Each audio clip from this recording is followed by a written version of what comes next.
Guys, इस episode में हमें 400 साल पुराने जाओ कंट्री का सीन दिखाया जाता है, जहाँ पे हमें जुआओ दाओ सेक्ट के चीफ पुन नाजी को दिखाया जाता है, जो कि जाओ कंट्री के इस अलायंस के हेड होते हैं। और तभी वहाँ पे एंट्री होती है मास्टर लिन ही की, जो कि जाओ कंट्री के फाउंडर होते हैं। तभी मास्टर लिन ही को देख करके वो सारे के सारे अलायंस मेंबर उन्हें ग्रीट करते हैं, और तभी वो उन सारे अलायंस मेंबर से कहते हैं कि यहाँ पे जितने भी जाओ कंट्री के एल्डर और जितने भी डिसाइबल हैं, वो सब के सब यहाँ पे ट्रांसफॉर्मेशन ऑफ गॉड लेवल को ब्रेक थ्रू नहीं कर पा रहे हैं। मैंने यहाँ पे आप सबको इसलिए यहाँ पे बुलाया है क्योंकि मेरे पास एक ऐसी तरकीब है जिस तरकीब से हम सब के सब यहाँ पे ट्रांसफॉर्मेशन ऑफ गॉड लेवल को ब्रेक थ्रू कर सकते हैं। मास्टर लिन की बात सुन करके सब के सब अलायंस मेंबर वाले वहाँ पे खुश हो जाते हैं और मास्टर से कहते हैं कि मास्टर लिन ही वो कौन सी तरकीब है जिससे हम सब यहाँ पे ट्रांसफॉर्मेशन ऑफ गॉड लेवल को ब्रेक थ्रू कर सकते हैं। तभी मास्टर लिन ही कहते हैं कि अरे जाओ कंट्री में जितने भी मॉडल हैं, अगर उनके पास स्पिरिचुअल रूट है जिससे वो कल्टीवेट कर सकते हैं, सब मॉडल्स को पकड़ के उन सब की स्पिरिचुअल रूट्स को निकाल दो। उन सारी स्पिरिचुअल रूट से हमारे जितने भी कल्टीवेटर्स हैं, हम उन्हें यहाँ पे ट्रांसफॉर्मेशन ऑफ गॉड लेवल से भी ब्रेक थ्रू करा सकते हैं। यहाँ तक कि हमें इतनी ज़्यादा उस स्पिरिचुअल रूट से पावर मिल जाएगी कि हम लोग शायद ट्रांसफॉर्मेशन ऑफ गॉड लेवल से भी ज़्यादा ऊपर तक ब्रेक थ्रू कर सकते हैं। और उन सारे मॉडल की रूट्स को निकालने के बाद जब हम कल्टीवेट कर लेंगे और ब्रेक थ्रू कर जाएंगे, तो हमारी जाओ कंट्री पूरे के पूरे वर्ल्ड में सबसे ज़्यादा पावरफुल कंट्री कहलाएगी। हम सभी लोगों को नंबर 1 कंट्री के लिस्ट में गिना जाएगा। हमारे आमने सामने कोई भी टिक नहीं पाएगा। मास्टर लिन ही की बात सुन करके पन्नाजी कहते हैं कि मास्टर, अगर हम सब सारे मॉडल्स के स्पिरिचुअल रूट्स को निकाल लेंगे तो हमारे पास फ्यूचर में कोई भी ऐसा कल्टीवेटर नहीं होगा जिसे हम अपने सेक्ट में शामिल कर सकें। ये हमारे लिए काफ़ी ज़्यादा नुकसान सौदा होगा। और फिर वो कहते हैं कि प्लीज़ मास्टर, आप एक बार इसके बारे में फिर से विचार करें और सोचें क्या ये फैसला सही है। ये कह करके वो उन्हें ग्रीट करने लगते हैं, और उनका देख करके पूरे के पूरे अलायंस मेंबर भी वही कहते हैं कि मास्टर प्लीज़ एक बार आप सोचें।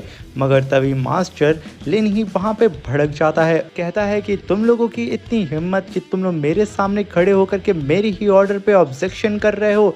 ये कह करके वो अपने ग्रेविटी प्रेशर को उन लोगों के ऊपर लगाने लगता है, जिसकी वजह से उन लोगों को खड़ा होने में भी प्रॉब्लम हो रही होती है। मगर तभी मौके पे चौका मारते हुए एल्डर फूजियान आगे आता है और मास्टर लिन ही से कहता है कि प्लीज़ मास्टर, हम सबको माफ़ कर दें और हम लोग यहाँ आपकी सारी बात को मानने के लिए तैयार हैं। की बात सुन करके मास्टर लिन ही वहाँ पे अपने ग्रेविटी प्रेशर को हटा देते हैं, और तभी फूजियान सारे एल्डर से कहता है कि अगर हम लोग मास्टर लिन ही की बात मानते हैं तो यकीनन हम लोग इस पूरे की पूरी कंट्री में नहीं, पूरे के पूरे वर्ल्ड में सबसे ज्यादा पावरफुल कहलाएंगे। अगर कुछ मॉडल वहाँ पे मर जाते हैं तो उससे हमें क्या ही फर्क पड़ता है, हम तो पावरफुल बन रहे हैं ना।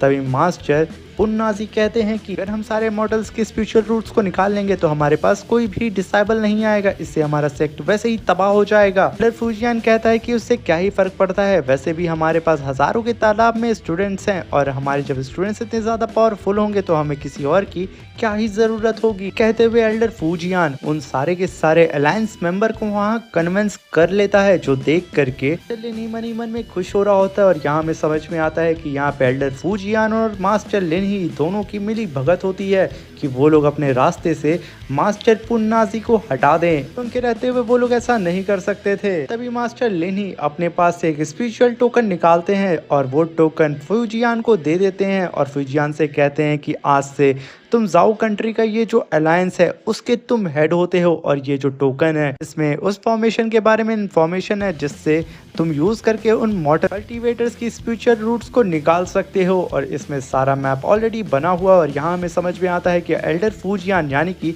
तांग फैमिली कैसे हेड फैमिली बनी थी। तभी मास्टर लिन ही मास्टर पुन्नाजी से कहता है कि मैंने सोचा था कि तुम ऑर्डर को मानोगे और मेरा ये काम करोगे, मगर जैसा कि मैं देख पा रहा हूँ तुमने यहाँ पे इनकार कर दिया, इसलिए तुम्हें इस अलायंस के हेड से निकाला जाता है। और आज से तुम्हारा जुआन युआन दाऊ सेक्ट आज से सिर्फ हमारे जाओ कंट्री के जितने भी अलायंस मेंबर हैं उन लोगों को प्रोटेक्ट करेगा। अगर वो खतरे में है तो तुम्हें कैसे भी करके जा करके उन्हें बचाना होगा, और इसके अलावा तुम्हें और कोई भी काम नहीं करना। ये सुन करके एल्डर पमनाजी के पैरों तले जमीन खिसक जाती है। वो एकदम उदास होकर के यहाँ पे मास्टर लिन ही की बात सुन रहा होता है।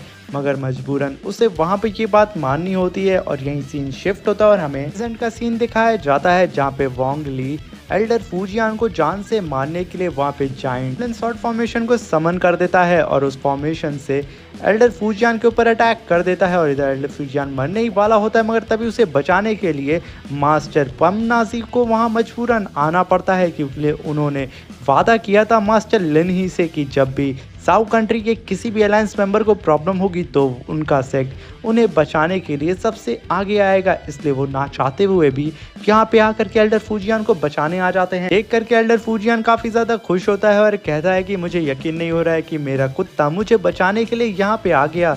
तुम वाकई में अपने मालिक के द्वारा बहुत ज़्यादा वफादार हो। और तभी एल्डर पम नाजी पलट के वोंग ली की तरफ देखते हैं और उसे देख करके एकदम हैरान हो जाते हैं और कहते हैं कि तुम आखिर अब तक कैसे जिंदा हो? तुम्हें तो फूजियान ने जान से मार दिया था, वो भी 400 साल पहले। तुम अभी तक यहाँ कैसे हो सकते हो? तभी वोंग ली कहता है कि तुम और तुम्हारे पूरी की पूरी जाओ कंट्री की इतनी औकात नहीं है कि वो मुझे मार सके। वही पम नाजी कहता है कि मैंने अपनी आंखों से देखा है कि एल्डर फूजियान ने तुम्हारी सोल तक को डिस्ट्रॉय कर दिया था। तुम्हारी बॉडी के तो चिथड़े उड़ चुके थे, तुम मारे जा चुके थे, तो तुम आखिर यहाँ पे कैसे आ सकते हो?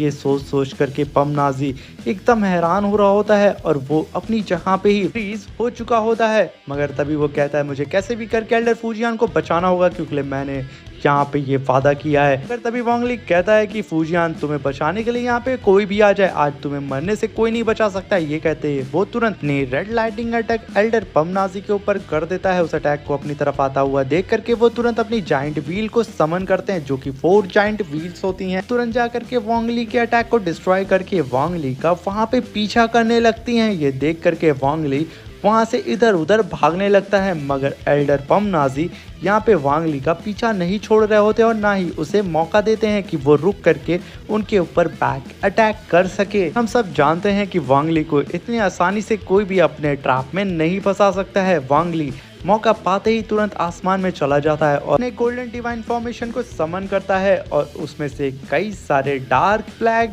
थंडर ड्रैगन को समन करता है और वो ड्रैगन लाखों की तादाद में होते हैं जो कि सीधा एल्डर पम नाजी के ऊपर अटैक करने के लिए एकदम रेडी हो जाते हैं। और तभी वोंग ली कहता है कि एल्डर पम नाजी अब तुम्हें मरने से कोई भी बचा नहीं सकता है। ये कहते वो तुरंत अपने सारे के सारे डार्क ड्रैगन से पम नाजी के ऊपर अटैक करने के लिए कह देता है। वो सारे ड्रैगन जैसे उसके पास जाते हैं तुरंत पम नाजी अपनी डिवाइन बॉडी को समन कर लेता है। उसकी डिवाइन बॉडी वाकई में बहुत ज्यादा जाइंट और काफी ज्यादा पावरफुल होती है। उसके आसपास गोल्डन ऑरा घूम रहा होता है और तभी वो अपनी डिवाइन बॉडी से उन सारे के सारे डार्क थंडर ड्रैगन्स को पकड़ने की कोशिश भी करता है। मगर हम देख पाते हैं कि वोंग ली अपनी पावर को बढ़ा करके उन ड्रैगन्स का अटैक और भी ज़्यादा तेज़ी से कर देता है। मगर एल्डर पम नाजी वोंग ली के सारे ड्रैगन को अपने हाथ से पकड़ के वहाँ पे ख़त्म कर रहे होते हैं, जिसकी वजह से वोंग ली को भी वहाँ तकलीफ हो रही होती है। तभी वोंग ली अपनी रेड लाइटिंग की पावर को बढ़ा करके अपने ड्रैगन से वहाँ पे एल्डर पम नाजी को चारों तरफ से लॉक कर देता है, जिसकी वजह से उनकी स्पिरिचुअल बॉडी वहाँ पे हिल नहीं पाती है और मौका पाते ही अपनी रेड लाइटिंग से उसके ऊपर अटैक कर देता है, जिसकी वजह से एल्डर पम नाजी की स्पिरिचुअल बॉडी वहाँ पे ब्लास्ट हो जाती है और उन्हें इतनी ज़्यादा चोट लगती है कि वो नीचे गिर करके वहाँ पे खून की उल्टियाँ करने लगते हैं। तभी वोंग ली कहता है कि एल्डर पम नाजी अगर तुम सच में टांग फैमिली के एक प्रोटेक्टर हो तो तुम्हें यकीनन यहाँ पे जान से मरना होगा। ये कहकर के वो अपनी सोल सी से अपने डार्क डिवाइन स्वॉर्ड को बाहर निकालता है और उसे जाइंट फॉर्म में सीधा पम नाजी के ऊपर अटैक कर देता है। उस अटैक को अपनी तरफ आता हुआ देख करके पम नाजी तुरंत जाइंट व्हील को समन करके उस स्वॉर्ड को रोकने की कोशिश कर रहा होता है। मगर तभी वोंग ली कहता है कि तुम्हारी जाइंट व्हील की इतनी औकात नहीं कि वो मेरी स्वॉर्ड को रोक सके। ये कहते हुए अपनी रेड लाइटिंग की पावर अपनी स्वॉर्ड में ट्रांसफर करने लगता है, जिसकी वजह से यहाँ पे एल्डर पम नाजी की जो व्हील होती है वो काफ़ी ज़्यादा फीकी नज़र आ रही होती है और उनको ये समझ में आ जाता है कि आज उन्हें मरने से कोई भी बचा नहीं सकता है, जिसकी वजह से उनकी आँख, कान और हर एक जगह से खून निकलने लगता है। मगर वो अभी भी वहाँ पे टिके होते हैं और टांग फैमिली यानी कि फूजियान को बचाने की कोशिश करते हैं।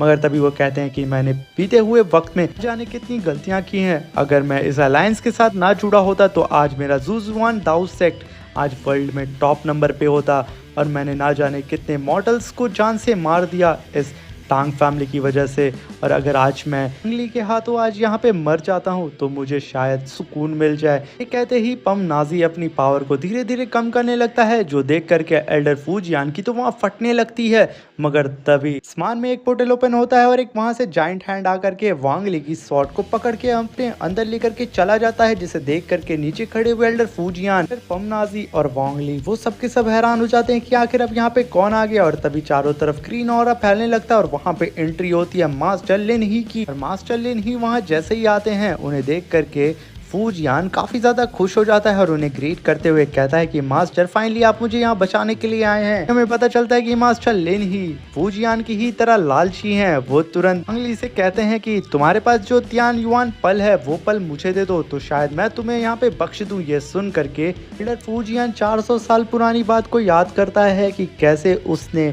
अपने मास्टर लिन ही के सामने अपनी वफादारी दिखाते हुए उन सारे के सारे मॉडल्स को जान से मार के उनकी रूट्स को कलेक्ट करके मास्टर लिन ही को दिया था कि वो ज़्यादा से ज़्यादा पावरफुल बन सके। मगर ये वो तो यहाँ पे आकर के उसे ही धोखा दे रहे हैं। वांग ली मास्टर लिन ही से कहता है कि तुम्हारी इतनी औकात नहीं है कि तुम मुझसे फाइट कर सको।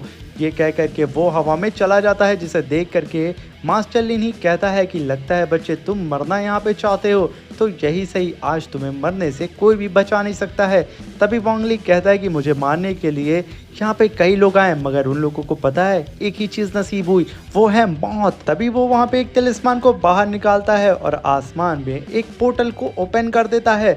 और वो पोर्टल ओपन होते ही वहाँ पे एशियन गॉड गार्डियन की सोल बॉडी आ जाती है। एशियन गॉड की बॉडी आते ही वहाँ पे चारों तरफ डिस्ट्रक्शन फैलाना शुरू कर देती है, क्योंकि ये एक एशियन गॉड असुरा की बॉडी होती है। और वो जैसे ही वांग ली के पीछे खड़ी होती है, जिसे देख करके मास्टर लिनी की तो होश उड़ जाते हैं और वो कहता है कि आखिर ये कैसी स्पिरिचुअल बॉडी है, ऐसी बॉडी तो मैंने आज तक नहीं देखी। और वो स्पिरिचुअल बॉडी तुरंत मास्टर लिनी को क्रैश करने वाली होती है। तभी मास्टर लिनी वहां से टेलीपोर्ट करके तुरंत गायब हो जाता है और अपने heaven and earth wheel formation को समन करता है और उस फॉर्मेशन से वांग ली के ऊपर अटैक कर देता है। उस फॉर्मेशन को अपनी तरफ आता हुआ देख करके वांग ली तुरंत अपनी एशियन गॉड की बॉडी से एक पंच उस शील्ड पे लगाता है, जिसकी वजह से वो शील्ड वहां पे चकनाचूर हो जाती है। मगर उस शील्ड का ब्लास्ट इतना ज़्यादा होता है जिसकी वजह से वांग ली को भी वहां पे धक्का लग जाता है, क्योंकि वांग ली ही उस एशियन गॉड असुरा की बॉडी को हैंडल कर रहा था, वो भी अपनी पावर से। तभी मास्टर ली अपने डिवाइन पगोडा को बुलाता है, जो पगोडा आसमान में आते ही चारों तरफ काले बादल छा जाते हैं और बिजलियां नीचे गिरने लगती हैं, जिसे देख करके वांग ली कहता है अच्छा तो तुम्हारे ये सबसे फाइनल और डिफाइन अटैक है। ये कहते ही वो अपने लाइटनिंग अटैक को अपने चारों तरफ फैला देता है और आसमान में जा करके एक भवंडर बन जाता है और उसमें से रेड लाइटिंग अटैक उस जाइंट पगोडा पे गिरने लगता है, जिसे देख करके एल्डर फूजियान उस पगोडा की पावर बढ़ाने की कोशिश करता है, मगर वो पगोडा रेड लाइटिंग के अटैक से टिक नहीं पाता है और वो वहाँ पे ब्लास्ट हो जाता है। और यहाँ पे टांग फैमिली में जितने बचे कुछ घर थे उस पगोडा की वजह से वहाँ पे तबाह हो जाते हैं। मास्टर लिन ही को जैसे पता चलता है कि वांग ली उनके ऊपर अब अटैक करने वाला है, वो तुरंत अपने सामने पम नाजी को सामने ले आते हैं और कहते हैं कि तुमने मेरे सामने वादा किया था कि तुम मेरी प्रोटेक्शन करोगे, तो अब तुम मेरी प्रोटेक्शन करो। ये कह करके वो उसे अपने आगे लाते हैं और वहाँ से भागने की कोशिश करते हैं, मगर तभी मास्टर पम नाजी उसे अपने स्पिरिचुअल हैंड से पकड़ लेते हैं और कहते हैं कि अगर आज मैं मरूंगा तो तुम्हें भी लेकर के मरूंगा, यही शायद मेरा पछतावा है। ये कह करके वो तुरंत वहाँ पे खड़े ही रहते हैं। तभी वांग ली का गुस्से का प्रकोप वहाँ देखने को मिलता है, वो अपनी रेड लाइटनिंग की पावर को और भी ज़्यादा बढ़ा रहा होता है, जिसे देख करके मास्टर लिनी पम नाजी से कहता है कि तुम मुझे छोड़ दो, तुम नहीं जानते कि मैं कौन हूँ। मगर तब तक देर हो चुकी होती है, क्योंकि लिए ने उन दोनों के ऊपर अटैक कर दिया था पम नाजी को, तो वो अटैक डायरेक्ट लगता है, जिसकी वजह से उनकी पूरी बॉडी वहाँ डिस्ट्रॉय हो जाती है। मगर यहाँ पे एल्डर मास्टर लिन ही उस पोर्टल के जरिए भागता हुआ हमें नजर आता है, मगर उसे भी कहीं ना कहीं ये रेड लाइटिंग का अटैक लगा होता है, मगर अभी वो मरा है या नहीं इसके बारे में हमें नहीं बताया जाता है। तब देख करके एल्डर फूजियान की तो हवा टाइट हो जाती है और तभी वांग ली उसके पास आता है। ये देख करके एल्डर फूजियान तुरंत नील डाउन हो जाता है और उसे लग जाता है कि अब वो मरने वाला है। और तभी वांग ली उसके पैर को पकड़ के उसे इतना धोता है और पूरी ज़मीन पे गिराते हुए पूरी टांग फैमिली का सफ़र करा रहा होता है और उसे कहता है कि आज तुम्हें मरने से तो कोई नहीं बचा सकता और तुम्हारी पूरी की पूरी टांग फैमिली यहाँ पे तबाह हो चुकी है। तभी वांग ली एल्डर फूजियान को नीचे रखता है और उससे कहता है कि तुम मुझे ये बताओ कि तुमने मेरी फैमिली को आखिर कैसे ढूंढा था, क्योंकि मुझे नहीं लगता कि तुम इतनी आसानी से मेरी फैमिली को ढूंढ सकते थे, क्योंकि मैं अपनी फैमिली को हमेशा हाइड करके रखता था। और तभी वांग ली एल्डर फूजियान के चारों तरफ सोल का भवंडर ला देता है, जिसे देख करके एल्डर फूजियान काफ़ी हैरान होता है और कहता है कि तुमने मेरी पूरी फैमिली को मार करके यहाँ पे एक डीमन सोल्स में कन्वर्ट कर दिया। जिसे सुन करके वांग ली कहता है ये काम तुमने किया है, ना कि मैंने। अगर तुमने नहीं बताया कि तुम्हारा साथ किसने दिया था तो यकीनन मैं तुम्हारे सेक्ट के इन सारे 11 एल्डर्स को भी जान से मार दूंगा, दोबारा इनका रीइंकार्नेशन ना हो सके। और वहाँ पे देखते ही देखते वांग ली एक दो एल्डर को तो टपका देता है, जिसे देख करके एल्डर फूजियान कहता है कि उन्हें छोड़ दो, मैं बताता हूँ कि मेरी मदद किसने की थी। तभी वो बताता है कि किनवी नाम का एक बंदा है जो कि पियान वांग सेट का मेंबर है। वो एक ऐसा बंदा है जिसे अगर तुम्हारी कोई भी चीज़ को दे दी जाए तो वो कैसे भी करके उसकी पूरी ब्लड लाइन को ढूंढ सकता है। ये बात सुनकर के वांग ली कहता है क्या बात है, मुझे एक और दुश्मन मिल गया। और ये कहते हुए वो फूजियान को तड़पाने लगता है और उसे उठा करके उस सोल के भवंडर में फेंक देता है, जिसकी वजह से वो जैसे ही उस सोल के भवंडर में जाता है उसकी ही तांग फैमिली की पूरी सोल उसे कुत्तों की तरह नोचने लगती है। और देखते ही देखते वो वहाँ पे पत्थर में कन्वर्ट हो जाता है। और जैसे ही वांग ली कुछ आगे बढ़ता ही है तभी वो जो पत्थर बनी हुई सारी सोल थी वहाँ पे रेत की तरह बिखर जाती हैं और ज़मीन पर कहीं गायब हो जाती हैं। यहाँ पे फाइनली 400 साल बाद एल्डर फूजियान का चैप्टर क्लोज हो जाता है और वांग ली अब निकल चुका होता है अपने दूसरे दुश्मन को मारने के लिए जिसने एल्डर फूजियान की मदद की थी। इधर हम देखते हैं मास्टर किनवी को ये पता चल जाता है कि वांग ली उसके पास आ रहा है और एल्डर फूजियान यहाँ मारा जा चुका है। ये जानते ही वो तुरंत अपने घर के सामने बने हुए फॉर्मेशन पे जाके बैठ जाता है और उस फॉर्मेशन को ऐसा सेट करता है कि वांग ली जैसे ही वहाँ पे कदम रखे उसकी जान वहाँ पे निकल जाए, क्योंकि वांग ली अगर उसे जिंदा पा गया तो वो उसके साथ साथ उसके पूरे के पूरे पियांग वांग सेट को भी तबाह कर देगा। और हम देखते हैं कि वो एल्डर वहाँ बैठा होता है, तब तक वांग ली वहाँ पहुँच चुका होता है। जैसे ही वांग ली उसके फॉर्मेशन पे कदम लिखता है वो एल्डर वहाँ पे जान से मारा जा चुका होता है। और तभी उसकी सोल बाहर निकलती है और वांग ली से रिक्वेस्ट करती है कि प्लीज़ सर मेरे पियांग वांग सेक्ट को कोई भी हानि ना पहुंचाएगा, मैं आपका दुश्मन था और मैंने अपनी जान खुद से ले ली। और फूजियान ने मुझे ज़बरदस्ती ये करने के लिए कहा था, अगर मुझे पता होता है कि फूजियान आपकी फैमिली से बदला लेगा तो मैं ऐसा नहीं करता।